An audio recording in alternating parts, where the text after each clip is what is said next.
Hello everyone. So guys, the Hindu का editorial है। मैं एक्चुअली दोपहर में फ्री होता हूँ, तो दोपहर में मैं शूट करने की कोशिश करता हूँ गाइस, बिकॉज मैं ऑनलाइन क्लासेस देता हूँ तो टाइम की प्रॉब्लम है। देखते हैं क्या कुछ है। ये लिखा है अ वाइड आइल। मैं तो इसे आइल ही पढ़ूंगा, आप लोग इसे क्या पढ़ोगे? मुझे लगता है आइल ही है। आइल वो नहीं होते जैसे जैसे आप अगर हवाई जहाज में चढ़ोगे तो ये सीट और ये जो सीट है, इसके बीच का जो गलियारा नहीं होता है, इसको आइल कहते हैं। ये कहीं भी हो सकता है, सिनेमा हॉल हो जाए, चर्च हो जाए, कहीं भी ये जो गलियारा सा होता है इसको आइल कहते हैं। इसमें लिखा है वाइड आइल। वाइड मतलब चौड़ा, आइल मतलब गलियारा। कहना क्या चाह रहा है, पढ़ के देखते हैं किस गलियारे की बात कर रहे हैं। देखिए, यह लिखा है कि parliament must remain the forum. पहले यहीं तक देखते हैं। पार्लियामेंट हमारा सब्जेक्ट है, मस्ट हमारा मॉडल ऑक्सिलरी वर्ब है, और रिमेन हमारा मेन वर्ब, यानी कि पार्लियामेंट को अवश्य ही रिमेन बरकरार रहना चाहिए। ये तो एडवाइस दे दिया, रिमेन रहना चाहिए। क्या, किस रूप में रहना चाहिए? Remain the forum. फोरम का मतलब क्या होता है? एक मंच होता है, एक मंच के तौर पर उसको बरकरार रहना चाहिए। मतलब पार्लियामेंट एक मंच हो जाए। किस लिए मंच हो जाए भाई? For airing the views. For हमारा प्रपोजिशन है। प्रपोजिशन के बाद अगर हमें वर्ब लगाना हो तो आईएनजी में आता है, मतलब जेरेंड मानेंगे हम इसे, ये जेरेंड है। एयर का मतलब क्या होता है कि हम कभी ऐसे सुने प्रोग्राम ऑन एयर है, मतलब आ गया है। तो फॉर एयरिंग द व्यूज का मतलब कि अपने अपने व्यूज को रखने के लिए, यहां एयर का मुझे लगता है मतलब होना चाहिए रखने के लिए, इस मंच पर अपने व्यूज रखने के लिए। तो पार्लियामेंट जो है एक मंच होना चाहिए अपने अपने व्यूज रखने के लिए, ऑफ ऑल रिप्रेजेंटेटिव। जितने भी रिप्रेजेंटेटिव्स वहां हैं उनके जो व्यूज है उनको एयर करने के लिए पार्लियामेंट को एक मंच के रूप में रहना चाहिए। यहां तक पार्सिंग हो गई। आगे देखते हैं। In a move, okay, in a move that is unprecedented in India's parliamentary history, comma comma पे रुकते हैं।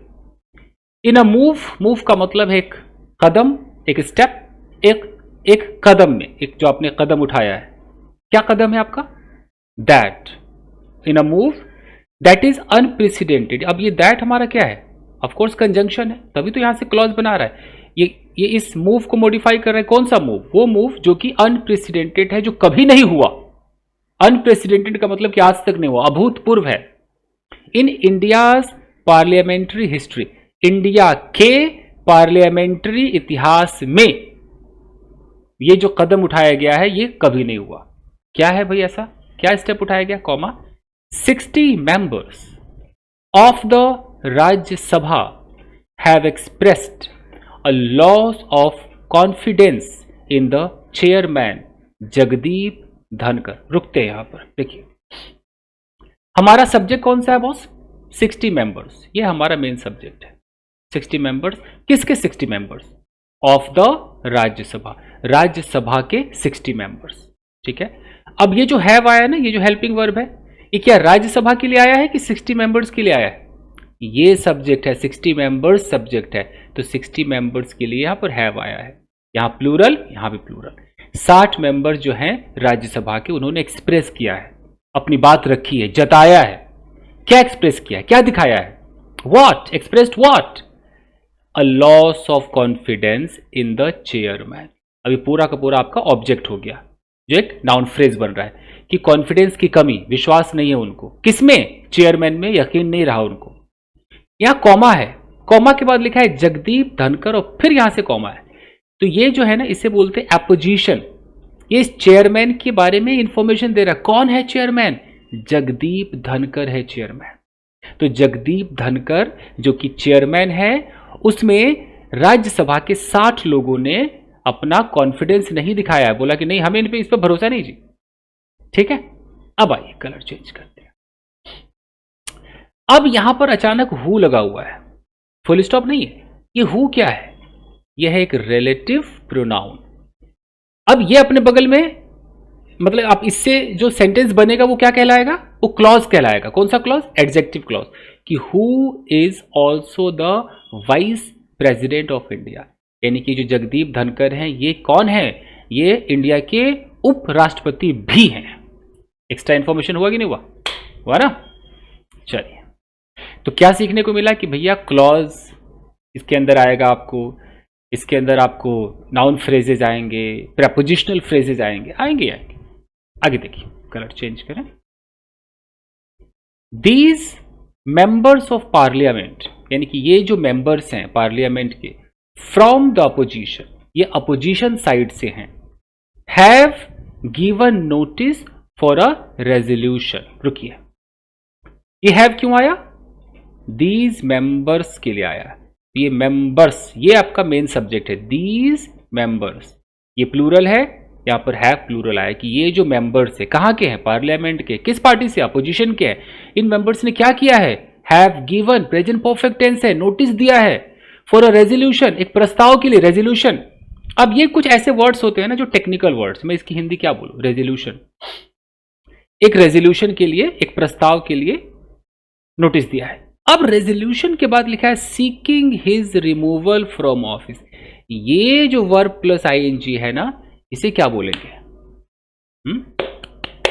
ये रेजोल्यूशन के बगल में है, मतलब ये प्रेजेंट पार्टिसिपल फ्रेज है। इस रेजोल्यूशन को मॉडिफाई कर रहा है। कौन सा रेजोल्यूशन? सीक का मतलब होता है मांगना, डिमांड करना। तो वो रेजोल्यूशन जो डिमांड कर रहा है, क्या डिमांड कर रहा है? Demanding what? Seeking what? His removal. His कौन? मिस्टर धनकर। उनका रिमूवल, उनका हट जाना। कहां से? फ्रॉम ऑफिस से। यानी कि जितने भी मेंबर्स हैं ना पार्लियामेंट के, ये जो 60 के 60 मेंबर्स हैं जो अपोजिशन पार्टी के हैं, इन्होंने एक नोटिस दिया है कि एक रेजोल्यूशन पारित करो जिसमें उन्हें हटा दिया जाए। क्लियर? चलिए अब आगे देखते हैं। The resolution is unlikely to face a vote. अब यहां बात लिखी आ रही कि जो रेजोल्यूशन है, अगर यहां अन की जगह लाइकली होता है, लाइकली टू फेस, तो हम कहते हैं कि फेस करने की संभावना है। अनलाइकली का मतलब है कि संभावना नहीं है, यानी कि the resolution is unlikely to face. ऐसा लग नहीं रहा है कि रेजोल्यूशन जो है वो वोट उसको मिलेगा। And will be defeated if it does. अच्छा देखो कितना अच्छा, कौन सा कंडीशनल यूज किया है इन्होंने? कंडीशनल फर्स्ट यूज किया है। इफ इट डज, अगर ये ऐसा करता है, अगर इसको वोट मिलते हैं, तो इट विल बी डिफीटेड, इसको डिफीट कर दिया जाएगा, इसको हरा दिया जाएगा। ये बात रखी गई। बट, लेकिन बट अपने आप में मामला बदल देता है। But that is beside the point. लेकिन ये एक अलग मुद्दा है। That is beside the point, एक अलग मुद्दा है। What is real and damaging for democracy is the trust deficit between the chair and the opposition members.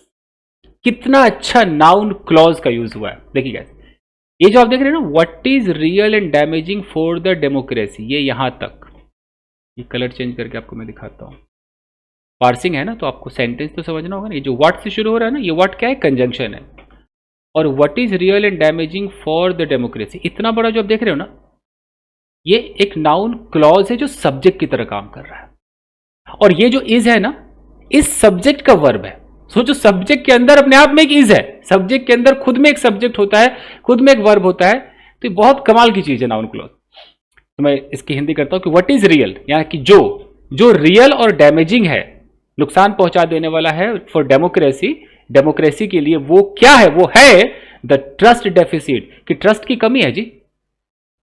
जैसे हम लोग जिम जाते हैं तो कैलोरी डेफिसिट करते हैं, ये ट्रस्ट डेफिसिट है कि भाई ट्रस्ट की कमी है किसके बीच? Between the chair and the opposition member. जो अपोजिशन मेंबर्स है और जो मिस्टर धनकर है, इनके बीच विश्वास नहीं है, ट्रस्ट नहीं है। क्लियर? आगे देखते हैं।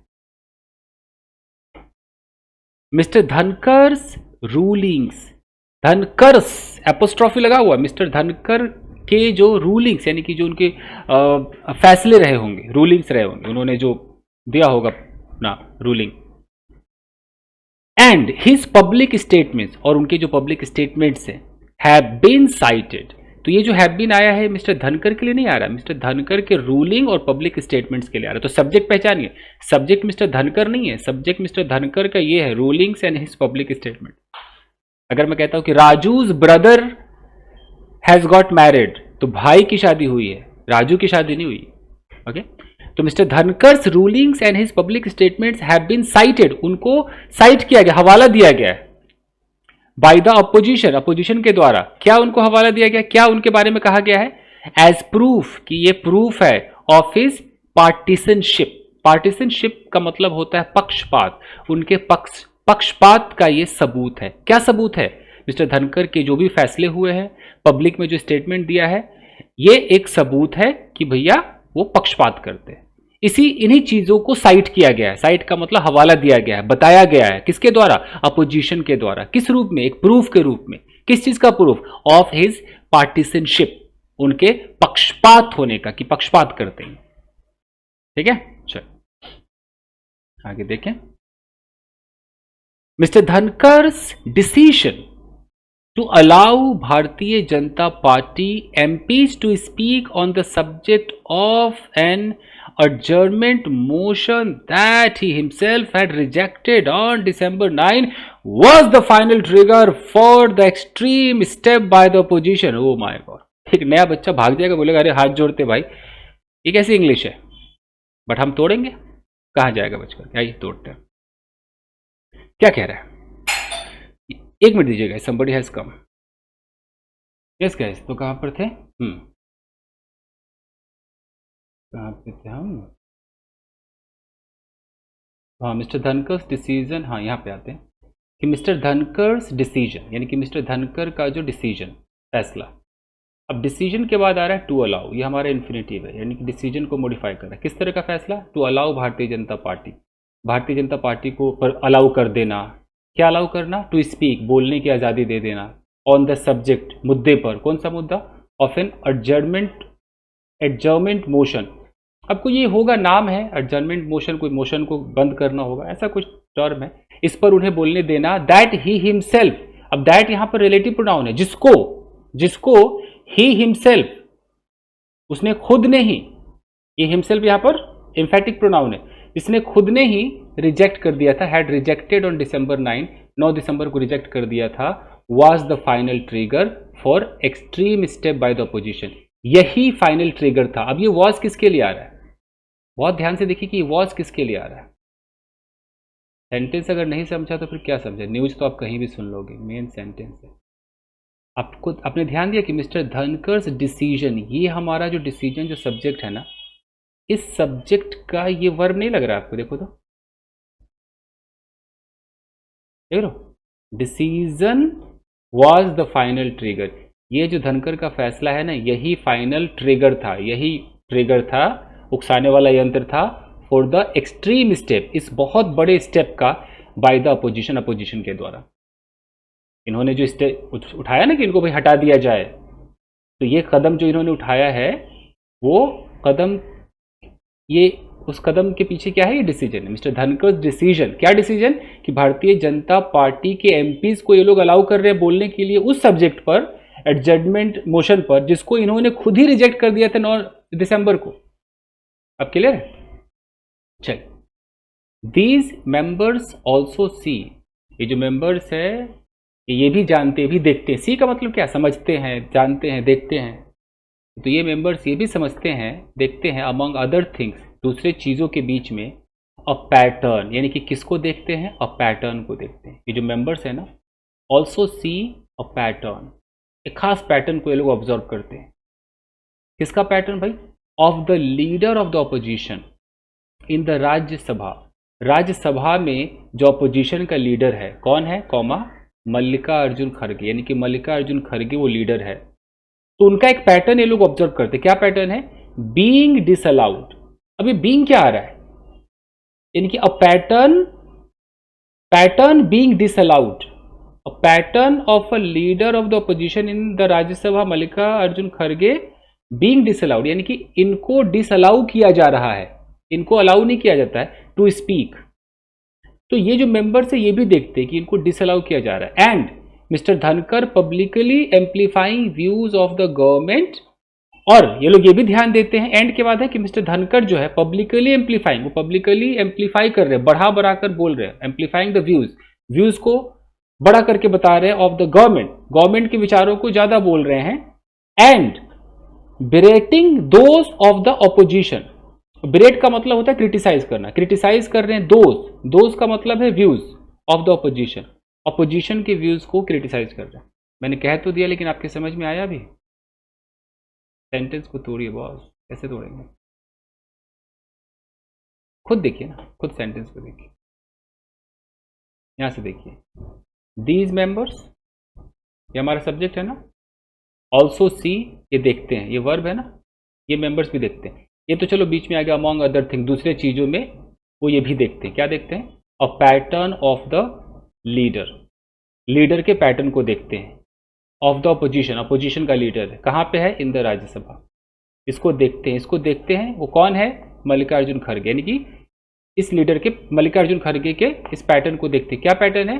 The pattern being disallowed, disallowed to speak, यानी कि बोलने में जो डिसअलाउ होता है उसको देखते हैं, ये पहला पॉइंट, इसको देखते हैं। और क्या देखते हैं? और देखते हैं mister Dhankhar publicly amplifying views of government, और मिस्टर धनखड़ का व्यूज को एम्पलीफाई करना, पब्लिकली एम्पलीफाइंग जो कर रहे हैं, गवर्नमेंट की व्यूज को एम्पलीफाई कर रहे हैं, वो भी देखते हैं। एंड और क्या देखते हैं? बिरेटिंग, और ये बिरेट कर रहे हैं, क्रिटिसाइज कर रहे हैं दोस्त उसी व्यूज को ऑफ द अपोजिशन, ये सब भी देखते हैं। दीज मेंबर्स ऑल्सो सी, ये सब भी देखते हैं। क्लियर है? ठीक है जी। वहां जो दोस्त था ना, वो दोस्त एक्चुअली, आपने कभी ग्रामर में दैट ऑफ या दोज ऑफ पढ़ा हो ना, तो ये वहां का दोज ऑफ, यानी कि अगर यहाँ व्यूज बोला है ना, दोबारा इस व्यूज को ना बोल करके दोज कह दिया गया। चलिए, मोस्ट ऑफन, अक्सर क्या होता है? It is career politicians. अब ये करियर पॉलिटिशियंस मतलब ये मैं क्या बोलूँ, इट इज करियर पॉलिटिशियंस, ये वो करियर पॉलिटिशियंस होते हैं हु आर इलेक्टेड। अब देखो, ये आपका एक क्लॉज है कि जिनको इलेक्ट किया जाता है, एडजेक्टिव क्लॉज है ना, पॉलिटिशियंस के बारे में बता रहा है, ये बस करियर पॉलिटिशियंस है, इनको भाई चुना जाता है through a partition contest. Partition का मतलब होता है पक्षपात, तो अपने पक्षपात करके कि ये हमारा बंदा चुन लो, हमारा चुन लो, यू नो, पार्टीशन कॉन्टेक्स्ट के थ्रू इनको चुना जाता है। कॉन्टेक्स्ट का मतलब कि उस चुनाव के थ्रू इनको चुना जाता है। To supposedly apolitical positions, supposedly का मतलब होता है कि ऐसा कहा जा रहा है कथित रूप से, जैसे अलेजिडली, सपोजिडली, रिपोर्टेडली, ये अखबार की एक भाषा होती है। तो क्या कहा जा रहा है कि ये करियर पॉलिटिशियंस हैं हु आर इलेक्टेड, जिनको चुना जाता है थ्रू अ पार्टीशन कॉन्टेस्ट, वही पक्षपात कॉन्टेस्ट से चुना जाता है। टू सपोजिडली अपोलिटिकल पोजीशंस, ऐसे पोजीशन पे डाला जाता है जिनका पॉलिटिक्स से लेना देना नहीं है, मतलब उसमें ज़्यादा ये सब नहीं होता, अपोलिटिकल पोजीशन पे डाला जाता है, जैसे कि प्रेसिडेंट हो गए, वाइस प्रेसिडेंट हो गया, स्पीकर ऑफ लोकसभा हो गया, जिनको कहा जाता है कि इनको तो पक्षपात तरीके से चुना ही जाता है, ये बात कही गई। ठीक है, और आगे देखिए, once in force, once in office. अब वंस इन ऑफिस का मतलब कि एक बार अगर ऑफिस में आ गए, once in office, they largely stay above the fray, तब ये ज्यादातर अबव द फ्रे, इन पंगों से अलग रहते हैं। अबव द फ्रे का मतलब लड़ाई झगड़ों से दूर, एक बार ये लोग अगर अपने पोजीशन पर आ गए, ऑफिस में आ गए, तो लड़ाई झगड़ों से दूर रहते, लार्जली, ज्यादातर तो ये होता है। हेंस, इसलिए, अतः the notice for a no confidence motion. अब देखो, ये जो नोटिस है किस लिए? नो कॉन्फिडेंस मोशन है। दो तीन टेक्निकल टर्म्स है ये, इसकी हिंदी में क्या बोलूं? नो कॉन्फिडेंस मोशन, क्या बोलते हैं? अविश्वास पत्र, आई डोंट नो। ये जो नो कॉन्फिडेंस मोशन है किसके खिलाफ? Against the Rajya Sabha chairman. अब देखो यहाँ ये जो मार्क्स है ना, मार्क्स ये वर्ब है, तो इसका सब्जेक्ट किधर है? The notice. तो ये जो नोटिस है ना, नो कॉन्फिडेंस मोशन के लिए राज्यसभा चेयरमैन के खिलाफ, मार्क्स ये दर्शाता है an unfortunate turn for democracy, ये बहुत दुर्भाग्यपूर्ण एक मोड़ आ गया है डेमोक्रेसी के लिए, कि भाई कि इनको नो कॉन्फिडेंस मोशन चेयरमैन के लिए देना पड़ रहा है। समझ गए? यानी कि लोग ट्रस्ट नहीं कर रहे। 50% तो हो गया, आगे देखो। इट इज नो कोइंसिडेंस, ये कोई कोइंसिडेंस नहीं है, that all this comes against the backdrop, ये कोइंसिडेंस नहीं है कि ऑल दिस कम्स, ये सारी चीजें जो आती हैं अगेंस्ट द बैकड्रॉप, बैकड्रॉप का मतलब होता है पृष्ठभूमि, पर्दा, ये सारी चीजें आती है उस पृष्ठभूमि के खिलाफ of a constant campaign. Backdrop, backdrop का मतलब है कि इसको मान लो कि ये बैकड्रॉप एक चीज है। अब किस चीज का बैकड्रॉप है? बैकड्रॉप एक पृष्ठभूमि, एक स्टेज है, तो उस बैकड्रॉप के खिलाफ है। उस बैकड्रॉप में हो क्या रहा है, उस स्टेज के पीछे हो क्या रहा है, कॉन्स्टेंट कैंपेन, लगातार कैंपेनिंग चल रही है बाय द बीजेपी। बीजेपी के द्वारा कैंपेन चल रहा है क्या करने का, टू श्रिंक, कि छोटा कर दो, द अपोजिशन स्पेस, अपोजिशन के स्पेस को कम कर दो, ये कैंपेनिंग चल रही है। तो उस बैकड्रॉप के अगेंस्ट में ही ये सब कुछ हो रहा है। लोगों को ऐसा लग रहा है कि भाई ये तो सिर्फ बीजेपी अपनी मनमानी कर रही, तो इसलिए वो ये नो कॉन्फिडेंस मोशन वगैरह ला रहे हैं। क्लियर।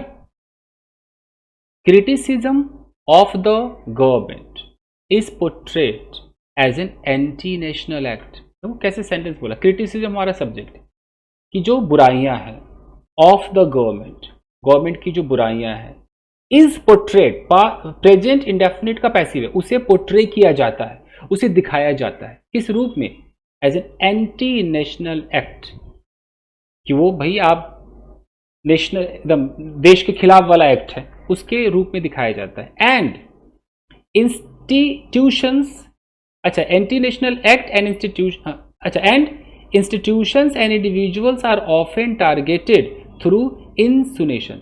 कुछ संस्थाओं को और कुछ लोगों को हमेशा यानी कि अक्सर टारगेट किया जाता है थ्रू इंसिनुएशन। इंसिनुएशन का मतलब होता है हिंट, इशारे, कुछ इशारों में उनको टारगेट किया जाता है। तो समझ रहे हैं, कह रहा है कि जो क्रिटिसिज्म है गवर्नमेंट का, अगर कोई क्रिटिसाइज करेगा तो उसे ऐसे दिखाया जाता है भैया तो एंटी नेशनल एक्ट कर रहा है, बहुत ही एकदम देश के खिलाफ का कोई कृत्य कर रहा है। और जितने भी संस्थाएं हैं या जो लोग हैं उनको ऑफन टारगेट किया जाता है इशारों में, हिंट देकर, कुछ इधर उधर की बातें करके। समझ गया। बहुत मुश्किल है एडिटोरियल को समझना, भी मुश्किल काम है। और देखते हैं, there is little engagement between the BJP and the opposition. पता है ग्रामर कहता है ना कि अगर लिटिल आ जाए इसको न मानो, न के बराबर, और अगर अ लिटिल आ जाए तो इसको थोड़ा सा ज्यादा मानो।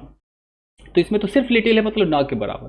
तो न के बराबर इंगेजमेंट है, जो कनेक्टिविटी है ना बीजेपी और अपोजिशन में, न के बराबर, ज्यादा इंगेज नहीं रहते लोग, ज्यादा इनके भी संवाद नहीं है। If parliament merely becomes yet another platform, अगर पार्लियामेंट मुश्किल से, मियरली मतलब मुश्किल से अगर बन भी जाता है, येट अनोदर प्लेटफॉर्म, एक और प्लेटफॉर्म बन भी जाता है फॉर पॉलिटिकल डायट्राइव। पॉलिटिकल डायट्राइव का मतलब समझ, यानी कि यूं जो पॉलिटिकल जो एक दूसरे पे आरोप लगाते हैं, मुझे लगता है डायट्राइव वही होना चाहिए, political डायट्राइव।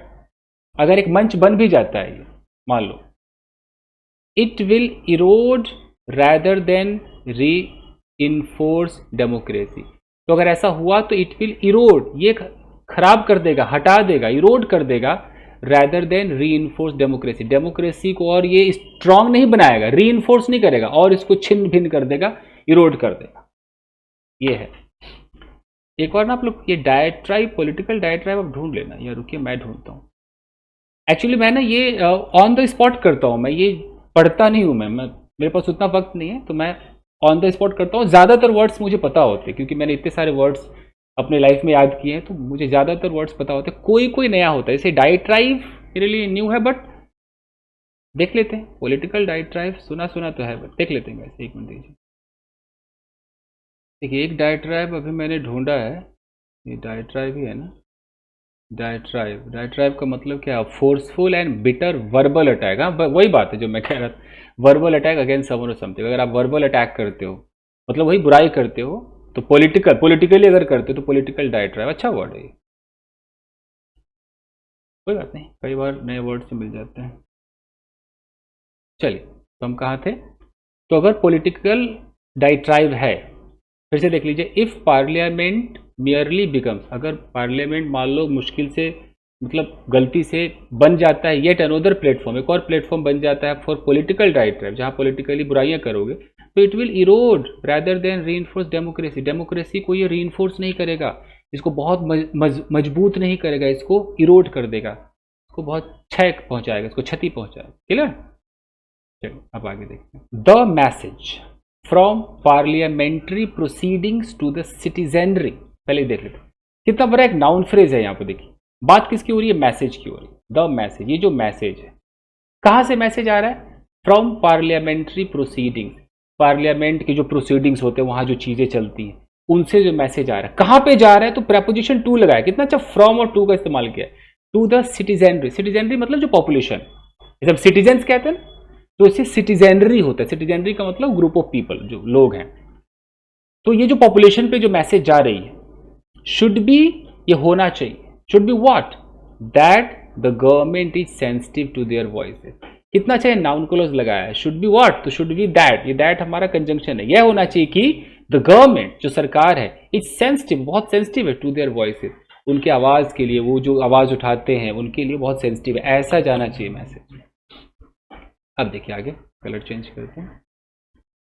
The governments defence, government का जो एक बचाव है, डिफेंस है, ऑफ मिस्टर धनकर, मिस्टर धनकर का जो डिफेंस गवर्नमेंट कर रही है, इंक्लूडेड अ रेफरेंस, उसमें एक रेफरेंस इंक्लूडेड है, शामिल है, टू हिज कास्ट, उसके कास्ट की तरफ इशारा शामिल है, and condemnation of the principal opposition party, और उसमें शामिल है कंडेमनेशन यानी कि बुराई करना, कंडेम करना, किसका, प्रिंसिपल अपोजिशन पार्टी, यानी कि जो मेन अपोजिशन पार्टी है उसकी बुराई करना है। यानी कि डिफेंस में क्या कर रहे हैं, गवर्नमेंट जो डिफेंस कर रही है मिस्टर धनकर का, उसमें क्या क्या शामिल है, कास्ट को रेफरेंस कर रहे हैं, रेफरेंस दे रहे हैं कास्ट को, और पार्टी की बुराई। आगे देखते हैं। With the insinuation that it was anti India, और इस इशारे के साथ वो कर रहे हैं कि ये एंटी इंडिया है, जो अपोजिशन जो बात कर रही है वो एंटी इंडिया है। While the government gets its way by virtue of its majority. देखो तो वाइल ना बहुत अच्छा होता है, अखबारों में जो वाइल आता है ना, इसको पढ़ना चाहिए। कलर चेंज करके आपको बताता हूँ। यहाँ पर लिखा है ना कि वाइल, हालांकि, जबकि, the government gets its way, government को अपना रास्ता मिल जाता है, गेट्स इट्स वे, रास्ता मिल जाता है, bye virtue of its majority. Bye virtue of का मतलब के कारण, किसके कारण, इट्स मेजोरिटी, अपनी मेजोरिटी के कारण इसको अपना रास्ता तो मिल ही जाता है क्योंकि मेजोरिटी है। अब जब कॉमा है ना, कॉमा को लेकिन समझो कि फिर भी थोड़ा सा हट के, फिर भी the opposition must have its से। हैव इट्स से का मतलब होता है कि उनको अपना हक है अपनी बात कहने का, लेकिन फिर भी अपोजिशन को एक हक होना ही चाहिए अपनी बात कहने का। कितना भी आप गवर्नमेंट के पास मेजोरिटी, अपोजिशन को अपनी बात कहने का हक होना ही चाहिए। The opposition must have its say, ये मुहावरा है। When parliament is held hostage to hostility, आहा, व्हेन पार्लियामेंट इज हेल्ड, जो पार्लियामेंट को ही बना दिया जाता है, हेल्ड, उसको होस्टेज के रूप में रखा जाता है, हेल्ड होस्टेज। होस्टेज नहीं होता कि यहां कनपट्टी पे बंदूक रखते हैं, इसको होस्टेज बना लिया, चल चल, वैसे when parliament is held hostage, और होस्टेज किस चीज का, टू हॉस्टिलिटी, दुश्मनी, किसके बीच, between the government and the opposition, जो गवर्नमेंट और अपोजिशन के बीच दुश्मनी के लिए पार्लियामेंट को ही होस्टेज बना लिया जाता है, तब द चेयर इज एक्सपेक्टेड, तब जो चेयर पे बैठा है उससे उम्मीद की जाती है, टू मीडिएट, कि वो बीच बचाव करे, and find a way forward, और आगे कोई रास्ता निकाले। देख लो, this role of the chair, this role of the chair is possible only, ये जो कुर्सी का जो रोल है, कुर्सी का जो रोल है, इज पॉसिबल, ये पॉसिबल है only when it's occupant is neutral, कि जब इस पर बैठने वाला, ऑक्यूपेंट का मतलब इस कुर्सी पर बैठने वाला न्यूट्रल है, न इधर का न उधर का पक्ष लेगा, एंड सीन एज सच, और ऐसा ही उसको देखा जाता है, ठीक है।